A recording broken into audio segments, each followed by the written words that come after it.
last week we mentioned that October is Emotional Wellness Month, right? Along with Domestic Violence Awareness Month, but it's Emotional Wellness Month. And so today we're going to continue with that, talking about emotional wellness, and we're going to present a little bit of information from this article that we found, this column that was written by in this group called P.S. I Love You through Medium. Do you know through the larger unit called Medium? Medium, and this is a sub magazine kind of within that brand. But it's a great article. A little bit of language in it colorful language in it when you read it. But it's a great perspective and a great way to think about things. Right. Yeah. The title of the article is "You're Good Enough: How to Be Okay with Being You." Right. But then there's a bit of a subtitle that says, "A Guide," and this is the hook that got me.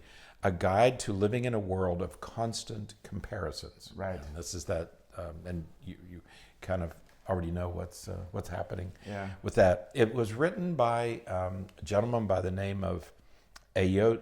He says you can call me Ayo, A-Y-O. His full first name is Aodg Owasika.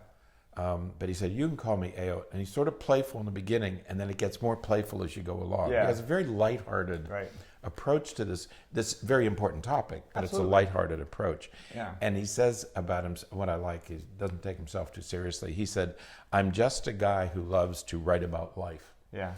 Now, he does work at a marketing company, and he is a professional writer. He's written several books and several articles. But this is a sort of a playful, informal look at this very important topic. And as Dr. Berney mentioned, there's a trigger warning here. Yeah. If you read the article itself, there's a few places where he uses language that you don't typically see in print. Right. At least most of the things we're reading. But enjoy it. It's a little bit of a romp through an important topic.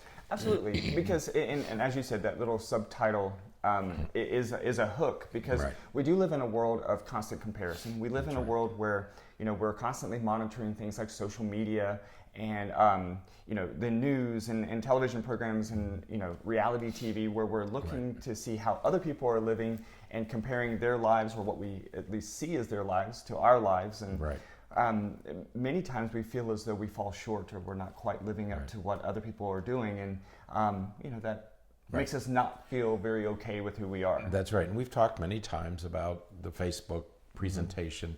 He calls it a curated life. I love the way he talks about it. He said, but what he begins the article with, he begins and ends with the same point, and that is that you are a total person. Right. Okay. So we're talking about emotional wellness here. You're a total person. That means you have some good qualities and some not so good qualities. Right. Okay. We have positive qualities. We have negative qualities. We all have that. Right. And that's what it means by you're good enough. Right. Because you are a combination of both. Right. Okay. We are all, if you're going to be a total person, you have to be a combination of both.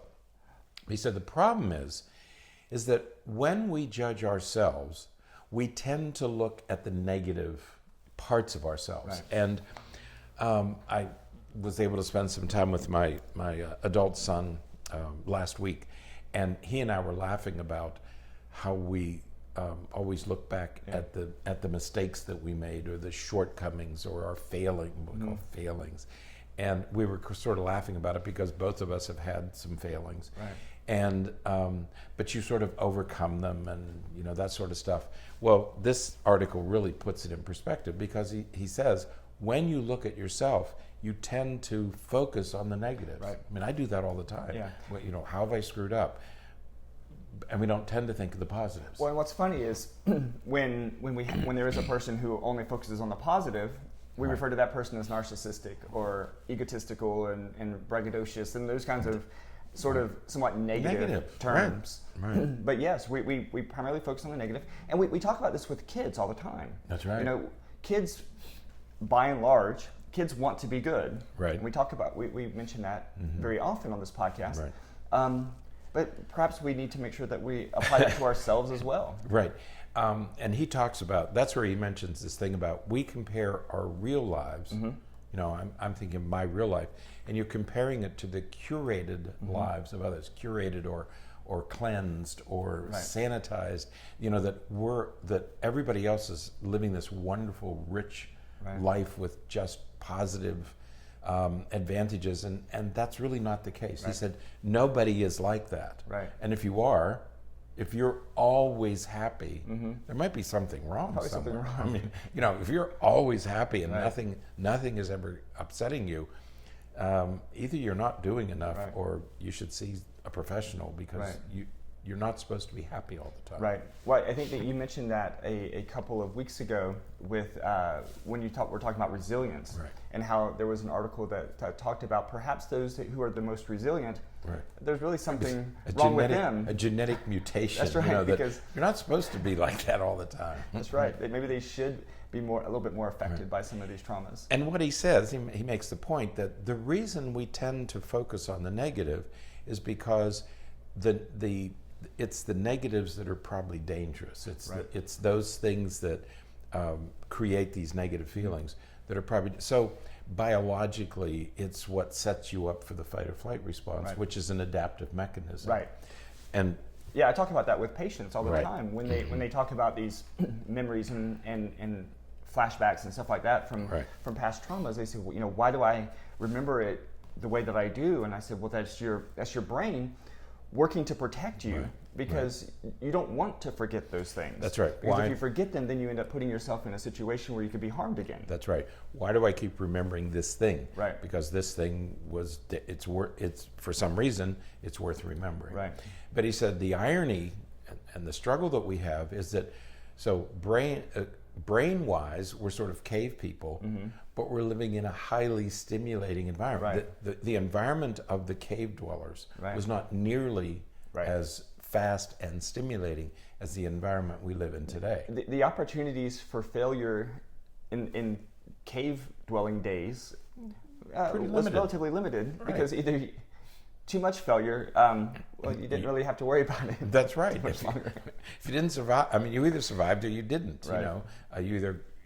And so it was a much simpler. Right. Our brain evolved in a much simpler environment. Okay. Right.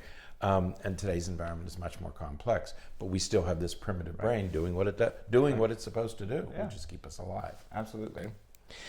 So he says it's not natural.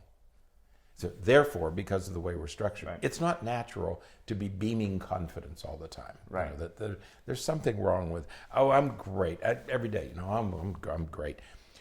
There's a state trait Yeah. message, and that is that you have a trait of optimism. Right. But every once in a while, you get your feet knocked out from under you. Absolutely. We talked the other week about Right. emotions and moods. Your mood is the trait Right. where you are generally. That's right. And the emotion is at a specific state, the state that you're in at any particular time. That's right. And so absolutely, you have this general optimism, hopefully, where you're looking at the positive side of things and everything. But certainly you have those moments where Right.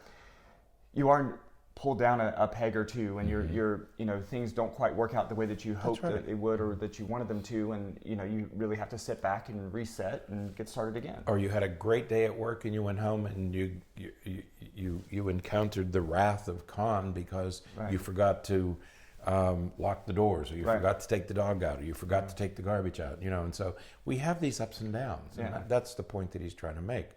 And he says, you're good enough. And he keeps Right. going back to this theme that you're good enough. Right.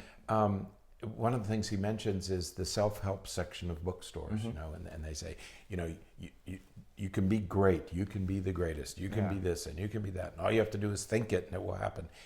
Most of us don't believe that stuff. Right. There's a part of us that says, I don't think that's, Right. and I agree with him about that nobody's always brimming with confidence, Right. and you don't really feel that everything is good all the time. Right. Okay.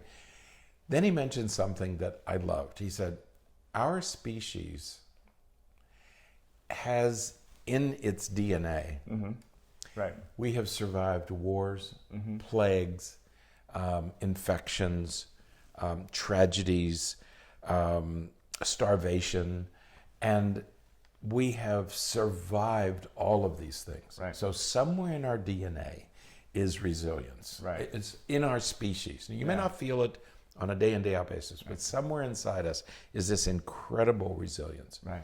The second point that he makes, and so don't sell yourself short. Right. Is his message. The second point that he makes is you are not giving yourself enough credit.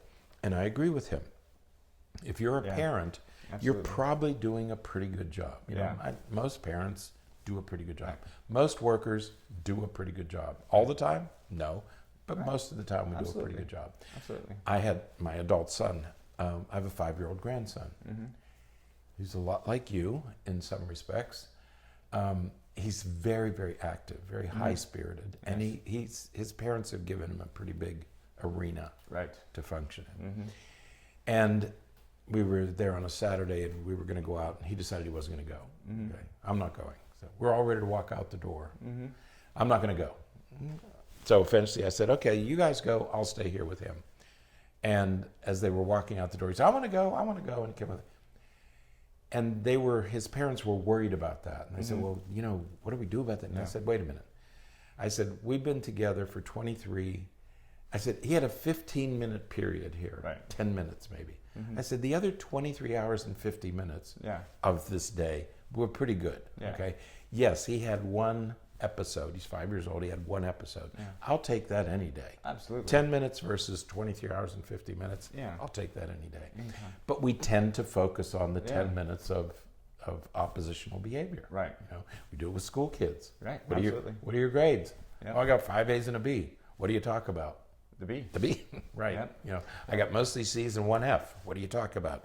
I have to take your cell phone because, you know, if you were a baseball player and you got 7 out of 8, you would be a superstar. Right. You know, but if you're a student, you're a failure. Yeah. Absolutely. So think about this stuff before you react to the negatives. Right. Yeah. We tend to make the negative. We tend to exaggerate the negatives and imagine them. And you know, the cognitive behaviorists refer to it as cognitive distortion, where we take these isolated, relatively minor, short-lived incidents or episodes, and we magnify them and make them into something that is global and generalized and constant. And we need to make sure that we're mindful of the fact that most of the time our shortcomings are just that. They're shortcomings. They're relatively brief and very specific to one particular situation. Right. Now, from this point, after he sets the table here, he goes on to talk about why do we do this and what can we do about it. Right. Okay? He says the reason he was pretty negative for a while, he said that he was always he used the word signaling. He was always sending off these messages because he didn't feel that other people were validating him, okay? And that, so he was constantly expressing big emotions, okay? Anger, outrage, because he was trying to get people to, he said, I was trying to get people to validate me, okay? And so I was acting out in these ways when he was a younger man. And he said, finally he woke up one day and realized you have to validate yourself. Right. So why was I acting this way? Because I was trying to get other people to validate me. Right. He said, I have to validate myself. Right.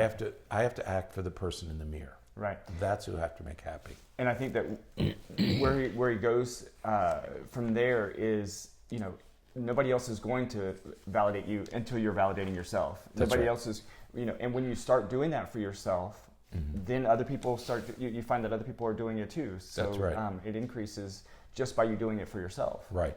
And so he says, I started writing because I liked it, not because I wanted to be a famous writer. Right. Okay. I started meditating to understand my mind and be okay with my neurotic thoughts, not because I wanted to get rid of them. You're not going to get rid of them. You need to understand, and we talked about that last week in one of the podcasts. More and more my work and my mission while serving others are perfectly aligned with what I want. Right. Okay. I won't create stuff for the sake of popularity, to chase money, or to do anything because of someone else's opinion. I wanted to be proud of the person in the mirror. Right. And doing that attracts other people and other opportunities. Right. Which is what you just said. Yeah, absolutely. Right. So we have to do that for ourselves because that's And it's because what happens, I think, is that you start to emanate this idea that you're welcoming that you when you feel good about yourself, other people are going to say, that they feel good about who you are. When you feel bad about yourself, other people are going to say, well, they're going to sense that, or they're going to see that there's that lack of confidence or that lack of self-esteem, and they're going to reflect that as well. Yeah, and think about it. We're all attracted to people, regardless of their profession. We're all attracted to people when we sense that they are really happy with themselves. Right. We had a priest here in Lakeland for years and years and years. I say priest, Catholic priest, but everybody knew him. Right. Every denomination knew this man. Mm-hmm. And you just knew that he was perfectly content with what he was doing. Right. There was absolutely no question. And everybody was attracted to him. He was ecumenical. I mean, and everybody in town knew this guy. But it was because he had found this peace. This is what he really wanted to do. Absolutely. There's nothing. You can't even imagine him doing anything else. Right. You could only imagine him as being a priest. Yeah. And everybody was attracted to him for that reason. It doesn't matter whether it's an athlete or a clergyman or a teacher. When you get a teacher, I have a friend who's she just loves teaching. She's one of the most successful teachers I've known. Because all the kids were attracted to her because they feel that enthusiasm from her, that she has found her passion. Absolutely. Okay? And that's what he's talking about here. And then he says, and this is what as he starts to near the end of this article, he says, it's better to work for yourself, 10 times better than being desperate for attention, love, and acceptance. So work for yourself, but work. Yeah. And that's what he's saying. He said, you got to work at this. He said, you can't say, okay, this is good enough. That what he calls a false sense of contentment. He said, you got to go out and work. You got to work hard. Yeah. And so he said, I'm not going to let you off the hook. You got to work at this. You have to try hard, and you have to have goals. This is what makes you confident, because it's that success that you get from pursuing what's important to you. Right. Okay? So I like the fact that at the end he said, but you got to work at this. Yeah. Right? Yeah. And again, these are things that we've talked about on in many contexts on the podcast. Whether it's being a parent, it takes work. You got to work hard at that to That's right. Be successful in work. In your career, of course, that means you have to work on it. To have a successful relationship, you have to work at it. To be a good person, you have to work at it. To have healthy, emotional wellness, and to feel good about yourself, and to take care of yourself, you have to work at it. Right. Kanye West. I do. Not one of our favorites. No. I understand he's a good rapper. Somebody told me he's very good at rap. Anyway, A.O., the author of this article, quotes Kanye West. He does. A couple times. We apologize. It's part of the trigger warning that we have. Kanye West said, "We're all self-conscious. I'm just the first to admit it." What A.O. says in this article is we all have insecurities. It's part of being a total person. We are all self-conscious. Okay, let's admit it, Kanye West. I'm the first to admit it. I don't think he is, but anyway. And we're all afraid of each other. We all have these fears and insecurities. But you work hard, and he uses the analogy of the tough love coach who yells at his players to make them work harder, but then sits down and talks to them about their future and about life, this idea of tough love. And he said, we have to do the same thing with ourselves. Absolutely. Take your insecurities, push yourself, work hard, because it's in overcoming your insecurities, overcoming your self-consciousness, where you're going to get better. Okay, so the insecurities motivate and drive you to become a better person. Yeah. And in the end of the article, the last two words are, go work. Yeah. And I love that. Back to the work. Go work. Absolutely. So a very good perspective. Yes, definitely. So if you get a chance, the link is in the show notes. Check out the article again. There's some colorful language and some, as you said, trigger warnings in there. But it is a good, well-written article. Fun to read. Fun to read, yeah. Definitely. Lots of good content, lots of good ideas. I love the part about it's in our DNA, to be this way. We are the most successful species ever. We are the single species that now occupies every climate, every region, we have overcome all of that stuff. And so many times, but it's in our DNA to be resilient. So go get out there and work. Absolutely. All right. Well, that is it for today. Until next time, stay happy, stay healthy, and forget to be afraid.